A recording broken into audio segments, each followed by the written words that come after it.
அனைவருக்கும் வணக்கம். நான் ஜோதிடர் தமிழரசன் பேசுகிறேன். இந்த சேனல் ஃபஸ்ட் டைம் பார்க்குறவங்களா இருந்தீங்கன்னா சப்ஸ்கிரைப் பண்ணிக்கோங்க, பெல் பட்டனை கிளிக் பண்ணிக்கோங்க, ஆளுங்கிற ஆப்ஷன் இருக்கும், அதையும் செலக்ட் பண்ணிக்கோங்க. அப்போ தான் நாங்கள் போடுற வீடியோஸ் எல்லாமே உங்களுக்கு நோட்டிஃபிகேஷனாக வரும். இன்றைக்கி நம்ம இந்த பதிவில் பார்க்க போகிற தலைப்பு நட்சத்திர பலன்கள். நட்சத்திர பலன்கள் பற்றி தான் இந்த நம்ம வீடியோவில் பார்க்க போகிறோம். அந்த வரிசையில் பார்த்திங்கன்னா சதய நட்சத்திரம். சதய நட்சத்திரக்காரங்களோட வாழ்க்கை எப்படி இருக்கும், உங்களோட கேரக்டர் எப்படி இருக்கும், என்னென்ன தசாபுத்தி போகும், என்னென்ன பிளானட்டோட இம்பேக்டில் இருப்பீங்க, நீங்கள் வணங்க வேண்டிய தெய்வம் என்ன, எல்லாமே இந்த பதிவில் நம்ம டீட்டெயிலாக தெளிவாக பார்த்துடலாம். சதய நட்சத்திரம். சதய நட்சத்திரம் பார்த்திங்கன்னா கும்பராசியில் தான் இருக்கும். ஏன்னா இது உடைபடாத நட்சத்திரம், முழுமையான பாதங்கள், அதாவது 1, 2, 3, 4 பாதம். இந்த 4 பாதமும் உள்ளடக்கிய ராசி தான் சதய நட்சத்திரம். பார்த்திங்கன்னா உள்ளடக்கிய ராசி தான் கும்பராசி. சரிங்களா? சதயம்னாலே இது கும்பராசியில் தான் இருக்குங்க. ஒரு சில நட்சத்திரமெல்லாம் பாருங்கள் அடுத்தடுத்த ராசியில் போகும். ஒரே நட்சத்திரம் 2 ராசிக்காரங்க இருப்பாங்க, நிறைய பேர் இருப்பாங்க. ஆனால் கும்பராசினா சதய நட்சத்திரம் தான். சரிங்களா? சதயம்னாலே கும்பராசி தான். இப்போ சதய நட்சத்திரக்காரங்களோட கேரக்டர் எப்படி இருக்குன்னு பார்த்தீங்கன்னா, ராகுவினுடைய நட்சத்திரம். ராகுனுடைய நட்சத்திரத்தில் பிறந்தவங்களுக்கு பார்த்திங்கன்னா உங்களுக்கு தைரியம், பராக்கிரமம், ஆக்ரோஷம் இதெல்லாம் உங்களுக்கு அதிகமாக இருக்கும். குருட்டு தைரியம் இருக்குங்க. சதய நட்சத்திரக்காரங்களுக்கெல்லாம் கோபம், பிடிவாத கோபங்களுக்கு பஞ்சமே கிடையாது. ஒரு விஷயத்தை நினச்சிட்டிங்கன்னா அதை சாதிச்சே தீருவாங்க சதய நட்சத்திரக்காரங்க. அவ்வளோ சீக்கிரம் கோவம் வராதுங்க. முடிஞ்ச அளவுக்கு பொறுமையாக தான் இருப்பாங்க. ஆனால் கோவம்னு வந்துச்சுன்னா அதோட வெளிப்பாடு வேறு லெவலில் இருக்கும். பயங்கரமாக கோவப்படுவாங்க.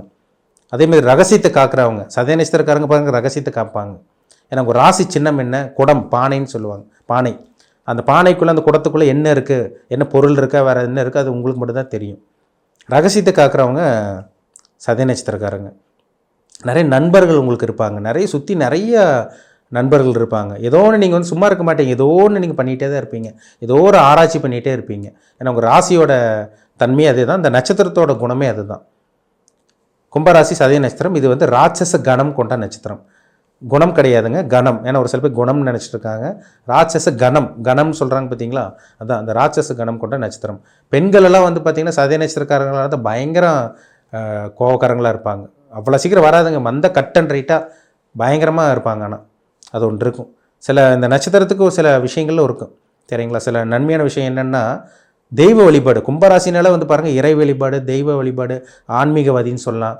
கரெக்டாக கோயிலுக்கு போவாங்க, கரெக்டாக அந்த இறை வழிபாடை, தெய்வ வழிபாடு ஃபாலோ பண்ணுவாங்க. இப்போ வெள்ளிக்கிழமை கோயிலுக்கு போகணும், செவ்வாய்க்கிழமை போகணும், சனிக்கிழமை போகணுன்னா கரெக்டாக மெயின்டைன் பண்ணுவாங்க, ஃபாலோ பண்ணுவாங்க. இது ஒரு ஆன்மீக ராசி. கும்பராசினாலே பார்த்திங்கன்னா ஒரு ஆன்மீகத்துக்கு உண்டான ராசி தான். இது பார்த்திங்கன்னா ஒரு நல்ல ஒரு அமைப்பு தான். சரிங்களா? சதய நட்சத்திரக்காரங்க பார்த்திங்கன்னா நிறைய நண்பர்கள் வச்சுருப்பீங்க, நிறைய ஏமாந்து போகிறவங்களும் இருப்பாங்க சதய நட்சத்திரக்காரங்க. ஏன்னா இது கொஞ்சம் ஒரு சில விஷயங்கள்லாம் பார்த்திங்கன்னா மனசிலகி அடுத்தவங்களுக்கு உதவி செய்கிறது, ஹெல்ப் பண்ணுறது, இதெல்லாமே இந்த நட்சத்திரத்துக்கு உண்டான ஒரு குணம் கூட. ஒரு சில விஷயங்களில் மட்டும் கராராக இருப்பாங்க, கட் அண்ட் ரைட்டாக இருப்பாங்க சதய நட்சத்திரக்காரங்க. என்ன காரணம்னா ராகுன்னு என்ன, ஆக்ரோஷம், பிடிவாதம், கோபம், பிரம்மாண்டம். அதனால் எதாக இருந்தாலும் பார்த்திங்கன்னா சின்னதாக நினைக்க மாட்டாங்க, எதாக இருந்தாலும் பெருசாக தான் நினைப்பாங்க சதய நட்சத்திரக்காரங்க. ஏன்னா நட்சத்திரமே அதுதான். ராகுன்னா என்ன, பிரம்மாண்டம். ஒரு விஷயத்தை நினச்சா அது உடனே முடிச்சிடணும், அது பிரம்மாண்டமாக இருக்கணும், இந்த நினைக்கிறவங்க தான் சதய நட்சத்திரக்காரங்க.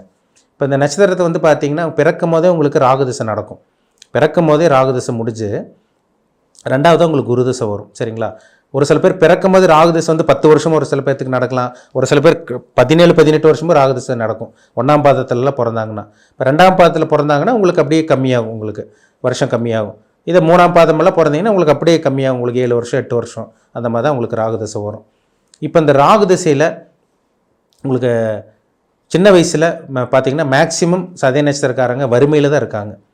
மேக்சிமம் ராகுதிசை ஒரு நல்ல ஒரு அமைப்பில் சுபகிரகங்களோட சேராமல் இருந்துச்சுன்னா சின்ன வயசுலேருந்து கஷ்டம்தான், போராட்டம் தான். அந்த 2வது வரக்கூடிய இந்த குரு திசையில் தான் ஸ்டடி ஆகுறாங்க. சரிங்களா? ஒரு சில பேருக்கு 15 வயசுக்கு அப்புறமே 15-16 வயசில் இருந்தால் ஒரு முன்னேற்றம் ஏற்படும். ஒரு சில பேர் பிறந்ததுலேருந்து கஷ்டப்பட்டு கிட்டத்தட்ட 10 வயசுக்கு மேலே ஒரு சில பேருக்கு மாற்றம் தெரியும். அவங்க குடும்ப கஷ்டப்பட்டு, அப்பா அம்மா கஷ்டப்பட்டு, ஒரு சில பேர் அப்பா அம்மா இழக்கிறவங்களும் இருக்காங்க. சின்ன வயசில் அப்பா அம்மா விட்டு பிரிஞ்சு போகிறது, இல்லை தாய் தந்தை இழக்கிறதெல்லாம் இந்த ராகு திசையில் நடக்கும். சதய நட்சத்திரக்காரங்களுக்கு கண்டிப்பாக இருக்கும். அடுத்து வரக்கூடிய குருதசை, அந்த 15 வயசுக்கு மேலே வரக்கூடிய குருதசை 10 வயசுக்கு மேலே வரலாம், ஒரு சிலர் 15 வயசுக்கு மேலே வரும். அந்த 16 வருஷம் தசையை நடத்துங்க. அந்த குருதசையில் பார்த்திங்கன்னா நல்ல ஒரு பொசிஷனில் வந்துடுறாங்க. அந்த 25-30 வயசுக்கு அந்த 25-30 வயசுக்குள்ளேயே பார்த்திங்கன்னா செட்டில் ஆனவங்க நிறைய பேர் கும்பராசிக்காரங்க நிறைய பேர் செட்டில் ஆயிடுவாங்க. படிப்பு நல்ல படிப்பு கொடுத்துரும். கும்பராசிக்காரங்களுக்கு மேக்ஸிமம் வந்து பார்த்திங்கன்னா அவங்க ஆராய்ச்சி பண்ணிகிட்டே இருப்பாங்க, ஏதோ ஒரு தேடுதல் இருந்துகிட்டே இருப்பாங்க. நல்ல படிப்பு கொடுத்துருது ஒரு சில பேருக்கு. ஒரு சில பேருக்கு மட்டும் இந்த ராகு கெட்டு போனனால சின்ன வயசுலேருந்து வந்து பார்த்திங்கன்னா அந்த குறும்புத்தனம், அந்த சின்ன வயசுலேயே அந்த உலகத்தை கற்றுக்கிறது எல்லாமே இந்த ராகு திசையில் நடக்கும். அதேமாதிரி வந்து பார்த்திங்கன்னா ராகு திசையில் இந்த 10th கூட தாண்டாதவங்களும் இருக்காங்க. +2 அல்லது 10th தான் படிச்சிருப்பாங்க. 6th 7th படிக்கிறவங்க, அந்த 3rd 4th ஸ்டாண்டர்டில் படிக்கிறாங்க பார்த்தீங்களா, அதோட அவங்க படிப்பு கட் ஆகும் இந்த ராகு திசையில். ஒரு சில பேருக்கு நல்ல ஒரு கல்வியை கொடுத்துருது. ராகு சுபரோட சேர்க்கை இருந்தால், நல்ல கிரகத்தோட சேர்க்கை இருந்தால் ராகு யோகத்தை செய்யும். இப்போ குரு வந்து 16 வருஷம். அப்போ அந்த 16 வருஷம் வாழ்க்கையை வந்து பார்த்திங்கன்னா அந்த ராகு திசை முடிஞ்சு குரு திசை வரும். அந்த 25-30 வயசுக்குள்ளே பாருங்கள், அந்த குரு திசையிலே வந்து ஒரு சில பேருக்கு கவர்மெண்ட் ஜாப் கிடச்சிருது. சதய நட்சத்திரக்காரங்களுக்கு கவர்மெண்ட் ஜாப் ஒரு சில பேருக்கு கிடச்சிருது. ஒரு சில பேருக்கு வந்து பார்த்திங்கன்னா வெளிநாடு போய் செட்டில் ஆகிடுறாங்க. அது குரு வந்து 8-12ஆம் இடத்தோடு சம்மந்தம் இருந்துச்சுன்னா சின்ன வயசில் 18-19 வயசில் படிக்கிறதுக்காக போய் அங்கேயே வெளிநாட்டிலே வேலை செய்கிறது, அங்கேயே செட்டில் ஆகிறதெல்லாம் அந்த குரு திசையில் நடந்துடுது. ஐடி ஃபீல்டில் இருக்கவங்க, இல்லை பிஸ்னஸ் பண்ணிகிட்டு இருக்கவங்க, இவங்கெல்லாம் அந்த குரு திசையில் ஒரு நல்ல ஒரு அமைப்பில் இருக்காங்க. இதெல்லாம் அந்த குரு திசையில் கொடுத்துரும். அப்புறம் அந்த 16 வருஷம் முடிஞ்சு அந்த 19 வருஷம் சனி திசை நடக்கும்.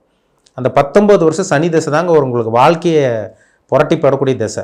அந்த சனி வந்து நீங்கள் நல்ல லக்னத்தில் இருந்தீங்கன்னா, நீங்கள் கடக சிம்ம லக்னம் மேஷ லக்னத்தில் இல்லாமல் மட்டும் இருந்தீங்கன்னா அந்த சனி திசை கண்டிப்பாக நல்லது செய்யும். ஏன்னா சனி 19 வருஷம், அந்த 19 வருஷம் திசை நடத்தும் சனி திசை. அப்போ கிட்டத்தட்ட வந்து பார்த்திங்கன்னா 25-30 வயசுக்கு மேலெலாம் உங்களுக்கு அந்த சனி திசை வரும். சனி திசை கிட்டத்தட்ட 30 வயசுனா நம்ம அப்ராக்சிமேட்டாக எடுத்துனா கூட உங்களுக்கு 49 வயசு வரைக்கும் சனி திசை தான் வரும். சனி திசை 19 வருஷம், அந்த நடு வயதில் வருங்க சனி திசை. அந்த சனி வந்து நீங்கள் ரிஷப லக்னத்தில் இருக்கீங்க, இல்லை மிதன லக்னத்தில் இருக்கீங்க, கன்னி லக்னத்தில் பிறந்திருக்கீங்க, துலாம் லக்னத்தில் இருக்கீங்க, விருச்சிக லக்னத்துக்கு கூட சனி ஓரளவுக்கு நல்லது பண்ணும். ஆனால் மிதன லக்னம், ரிஷப லக்னம், கன்னி லக்னம், துலாம் லக்னம், மகர கும்ப லக்னம், இந்த 6 லக்னங்களுக்கும் சனி அருமையாக வேலை செய்யும். நல்லாயிருக்கும். சனி வந்து ராகோட சேராமல் இருந்து, இல்லை சனி எங்கே இருந்தாலும் சரி, சனியோட குரு தொடர்பு ஏற்பட்டோ, இல்லை சுக்கிரனோட தொடர்பு ஏற்பட்டோ, இல்லை தனிச்ச புதன் அல்லது வளர்பிறை சந்திரனோட தொடர்பு இருந்தால் கூட அந்த சனி திசை கண்டிப்பாக கொட்டி கொடுக்கும் 19 வருஷம். அதில் மாற்றமே கிடையாது, சந்தேகமே கிடையாது. அந்த சனி வந்து நல்லது பண்ண ஆரம்பிச்சிருவார் அந்த அந்த நடு வயசுலேருந்து. அப்புறம் உங்களுக்கு 17 வருஷம் புதன் திசை வரும். 17 வருஷம் புதன் திசை வந்து பார்த்திங்கன்னா அந்த 17 வருஷம் அந்த கிட்டத்தட்ட 50 வயசுக்கு மேலே உங்களுக்கு புதன் திசை வந்துடும். அப்போ அந்த புதன் வந்து ஒரு நல்ல ஒரு செல்வாக்கு, ஒரு அங்கீகாரம் இதெல்லாமே கொடுத்துரும். இப்போ புதன் சனி காம்பினேஷன், புதன் ராகுலாம் இருந்துச்சுன்னா தாய்பாமானால பிரயோஜனம் இருக்காது, நண்பர்கள்னால பிரயோஜனம் இல்லாமல் போகும். நிறைய காம்பினேஷன் இருக்குங்க. ஆனால் சதய நட்சத்திரக்காரங்களோட வாழ்க்கை இப்படி தான் போகும். பிறக்கும்போது ராகு திசை, அதுக்கப்புறம் உங்களுக்கு குரு திசை, அதுக்கப்புறம் சனி திசை 19 வருஷம், புதன் திசை 17 வருஷம், இப்படி தான் உங்கள் லைஃப் அப்படியே போகும். பெரிய பெரிய திசைகள் நீங்கள் சந்திக்கிறது அத்தனையுமே பெரிய பெரிய திசைகள் தான். முக்கியமான திசைகள் வந்து பார்த்திங்கன்னா உங்களுக்கு நடக்குதுன்னா உங்கள் ஜாதகத்தில், அந்த ஜனன ஜாதகத்தில் கிரகங்கள் கெடாமல் இருக்கணும். அப்படி இருந்தால் தான் நீங்கள் ராஜயோகத்தை அனுபவிக்க முடியும். பொதுவாகவே சதய நட்சத்திரக்காரங்க சின்ன வயசில் ரொம்ப ரொம்ப ரொம்ப கஷ்டப்படுறாங்க ராகு திசையில். படிப்பு கெட்டு போயிடுது, தேவையில்லாமல் லவ்வில் போய் மாட்டிக்கிறாங்க, படிப்பு சுத்தமாக மண்டையில் ஏறாமல் போகும். அப்புறம் அந்த குரு திசையில் தான் ஸ்டடி ஆகிறாங்க. ஒரு சில பேருக்கு அந்த குரு திசை கிளிக் ஆகாமல் போய் கிட்டத்தட்ட வந்து பார்த்திங்கன்னா இங்கே ராகு திசை வந்து பார்த்திங்கன்னா உங்களுக்கு கிட்டத்தட்ட 20 வயசுனா உங்களுக்கு 30-35 வயசுக்கு மேலே தான் டெவலப் ஆகுறாங்க.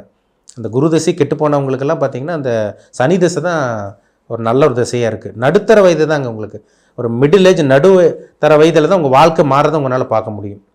இதெல்லாமே இந்த சதய நட்சத்திரக்காரங்களுக்கு கண்டிப்பாக இருக்கும், சரிங்களா? ஆனால் கிரகங்களோட பொசிஷன் ரொம்ப முக்கியம்.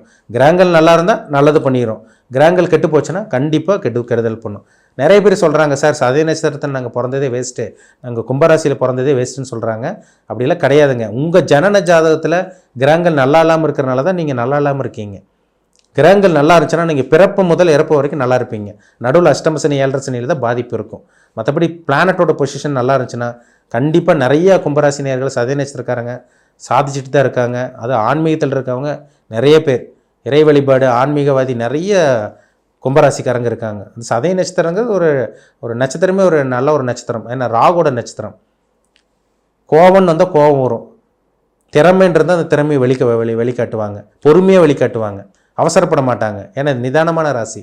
நீங்கள் கும்பராசி சதய நட்சத்திரக்காரங்க பாருங்கள், அவங்கள சீக்கிரம் உங்களுக்கு கோபம் வராதுங்க. ஆனால் வந்தால் உச்சக்கட்டமாக இருக்கும், பொறுமையாக இருப்பாங்க. எந்த ஒரு விஷயமா இருந்தாலும் பொறுமையாக இருந்தால் காரியத்தை சாதிப்பாங்க. தொழிலுக்கு முக்கியத்துவம் கொடுப்பாங்க, வேலைக்கு முக்கியத்துவம் கொடுப்பாங்க, நிறைய நண்பர்கள் சேர்த்து வச்சுருப்பாங்க. நண்பர்களுக்காக நிறைய ஹெல்ப் பண்ணுற கும்பராசி சதய நட்சத்திரக்காரங்க நிறைய பேர் இருக்காங்க. இவங்களை பார்த்தாலே அடுத்தவங்களுக்கு பிடிக்கும், இவங்க கூட வந்து ஒட்டிக்குவாங்க. இவங்க ஒரு விஷயத்தை வெளியே சொல்ல வேண்டாம்னு சொன்னாங்கன்னா கண்டிப்பாக அந்த ரகசியத்தை வெளியே சொல்ல மாட்டாங்க. ஏன்னா அவங்க ராசி சின்னமே அந்த பானை குடம்னு சொல்லுவாங்க. அதனால் வந்து ரகசியத்தை காக்கிறவங்க கும்பராசி நேயர்கள். நண்பர்களை சேர்த்து வச்சுருப்பீங்க. அதே மாதிரி பார்த்திங்கன்னா நிறைய பேர்கிட்ட பணத்தை கொடுத்தும் ஏமாந்த கும்பராசி நேயர்கள் நிறைய பேர் இருப்பீங்க. அது அந்த சதய நட்சத்திரத்தில் நிறைய பேர் இருப்பீங்க. ஏன்னா பிரம்மாண்டத்துக்கு ஆசைப்பட்டு, ஏன்னா சதயினாலே பிரம்மாண்டம், ராகுனாலே பிரம்மாண்டம், பிரம்மாண்டத்துக்காக ஆசைப்பட்டு வெளியே பணத்தை தொலைச்ச நிறைய கும்பராசி சதய நட்சத்திரக்காரங்க இருக்காங்க. சரிங்களா? அது மாதிரி இதுதான் உங்கள் வாழ்க்கை இப்படி தான் போகும். நடக்கக்கூடிய தசாபுத்தி எப்படின்னு பாருங்கள், உங்கள் லைஃப் எப்படி போயிட்டுருக்குன்னு பாருங்கள். அது ரொம்ப முக்கியம். நீங்கள் வணங்க வேண்டிய தெய்வம் என்னன்னு கேட்குறீங்க. சார் நாங்கள் வணங்க வேண்டிய தெய்வம் என்ன எதுன்னு சொல்லுங்கன்னு கேட்குறீங்க. நீங்கள் வணங்க வேண்டிய தெய்வம் வந்து பார்த்திங்கன்னா உங்கள் ராசி அதிபதி சனி, நட்சத்திர அதிபதி ராகுங்கிறனால ராகுனுடைய இதுக்காக நீங்கள் காலபைரவர் வழிபாடு, அதே மாதிரி துர்க்கம்மன் வழிபாடு, காலபைரவர் வழிபாடு, நரசிம்மர் வழிபாடு, உக்கிர தெய்வங்கள் வழிபாடு, காவல் தெய்வங்கள் வழிபாடு, அம்மன் வழிபாடு, இந்த துர்க்கம்மன் பெண் தெய்வங்கள் வழிபாடெல்லாம் பார்த்திங்கன்னா உங்களுக்கு சிறப்பான பலனை கொடுக்கும். அதே மாதிரி ராகுனுடைய ஸ்தலம் வந்து உங்களோட நட்சத்திர ஸ்தலம் வந்து எங்கே இருக்குதுன்னு பார்த்தோம்னா உங்களுக்கு திருநாகேஸ்வரம், கும்பகோணம். அதாவது வந்து பார்த்திங்கன்னா கும்பகோணத்து பக்கத்தில் திருநாகேஸ்வரம் இருக்குது. அங்கே நீங்கள் வருஷத்துக்கு ஒரு தடவை போய் ராகுனுடைய ஸ்தலம் அங்கே போய் வழிபடுறது நல்லது. வருஷத்துக்கு ஒரு தடவை திருப்பதி பக்கத்தில் இருக்க காளகஸ்திக்கு போய் வழிபாடு பண்ணுறது நல்லது. மற்றபடி நரசிம்மர் வழிபாடு, காலபைரவர் வழிபாடு, தேய்பிரை அஷ்டமிலெல்லாம் காலபைரவர் வழிபாடு பண்ணுறது ரொம்ப நல்லது. நரசிம்மர் வழிபாடு பண்ணுறதும் துர்க்கம்மன் வழிபாடு பண்ணுறதும் உங்களுக்கு நிறைய ஒரு லைஃப்பில் ஒரு மாற்றத்தை கொடுக்குங்கிறதுல சந்தேகமே கிடையாது. அது ரெகுலராக ஃபாலோ பண்ணிக்கிங்க. மீண்டும் அடுத்த பதிவில் சந்திக்கும் வரை உங்களிடமிருந்து விடைபெறுவது உங்கள் ஜோதிடர் தமிழரசன். இந்த சேனல் பிடிச்சிருந்தால் உங்கள் நண்பருக்கு உறவினருக்கும் ஷேர் பண்ணுங்கள், லைக் பண்ணுங்கள், சப்ஸ்கிரைப் பண்ணுங்கள், பெல் பட்டனை கிளிக் பண்ணிக்கோங்க. ஆளுங்கிற ஆப்ஷன் இருக்கும், அதை சூஸ் பண்ணிக்கோங்க. அப்போ தான் நாங்கள் போடுற பதிவுகள் எல்லாமே உங்களை வந்து சேரும். நன்றி, வணக்கம்.